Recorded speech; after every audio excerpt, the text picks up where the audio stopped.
बच्चों, मुझे जल्दी से बताइए कि आप में से कौन-कौन अपनी चीज़ों को, अपने सामान को सँभाल कर रखता है? और जो नहीं रखते हैं, उन्हें पता होगा कि जब वो सामान आपको चाहिए होता है, तो उसको ढूँढने में कितनी परेशानी होती है और कितना समय बर्बाद होता है। तो हमें अपना सब सामान सही जगह पर तो रखना ही चाहिए। यही समझाने के लिए मैं चित्रा बंसल, आपकी हिंदी की टीचर, आपकी हिंदी की पुस्तक उल्लास से एक नई कहानी आपके लिए लेकर आई हूँ, जो कि आज हम साथ साथ पढ़ेंगे। कहानी का नाम है हर चीज की सही जगह। बोल बोल कर पढ़िए आप लोग भी मेरे साथ। बेचारी नीति परेशान थी। स्कूल जाने का समय हो गया था, पर उसे अपने जूते नहीं मिल रहे थे। आपके साथ हुआ है कभी ऐसा कि स्कूल जाना है, देर हो रही है, पर आपको अपना सामान ही नहीं मिल रहा? पता है कब होता है ऐसे? जब हम स्कूल से आके अपना सामान सही जगह पर रखते नहीं है।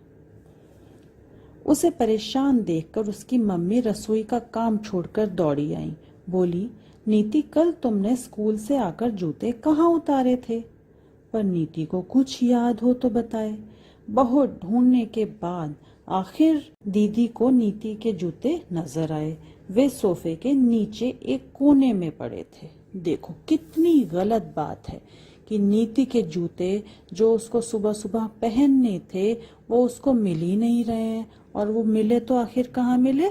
सोफे के नीचे। इसका मतलब क्या हुआ कि जब वो स्कूल से आई होगी, तब उसने अपने जूते वहीं सोफे पर बैठकर उतारे होंगे और वहीं पर छोड़ दिए।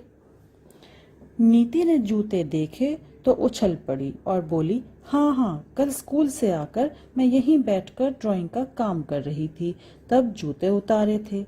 नीति की मम्मी ने कहा, नीति, अगर तुम्हें यह बात पहले याद आ जाती तो क्यों इतनी परेशानी होती? पर नीति को याद ही नहीं था ना। क्यों याद नहीं था? क्योंकि उसने तो बस अनजाने में लापरवाही से जूते वहीं छोड़ दिए थे। पर क्या वो जूते रखने की ठीक जगह थी? बिल्कुल नहीं। नीति के पापा बोले, पर इससे भी बड़ी बात यह है कि स्कूल से आकर जूते रखने की एक जगह बना लो, बस वे फिर कभी खोएंगे ही नहीं।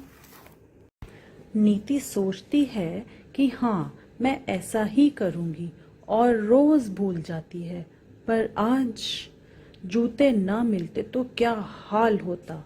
आज ही मेरा हिंदी का पेपर था, आज ही यह मुसीबत।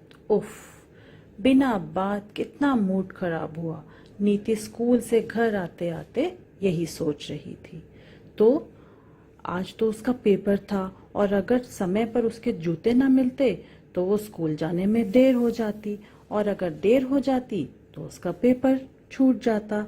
तो ये सब मुश्किल क्यों आई? क्योंकि नीति ने अपनी चीज, अपने जूते सही जगह पर नहीं रखे।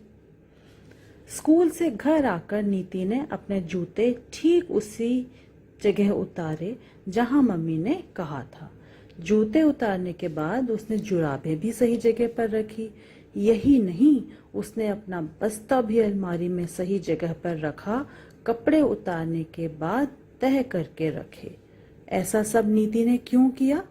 मम्मी तो उसको पहले भी समझाती थी, पर यह सब उसने आज ही क्यों किया?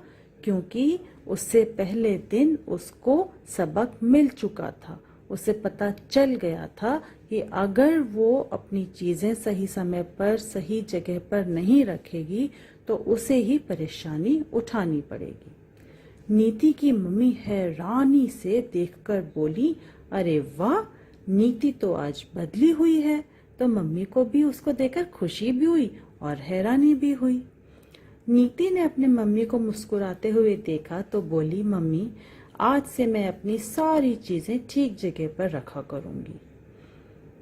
यह सुनकर नीति की मम्मी ने उसको प्यार से गले लगा लिया और बोली, हाँ नीति, अब तुम एक अच्छी लड़की बन गई हो।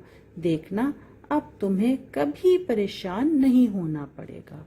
तो हमें भी ऐसे ही करना चाहिए।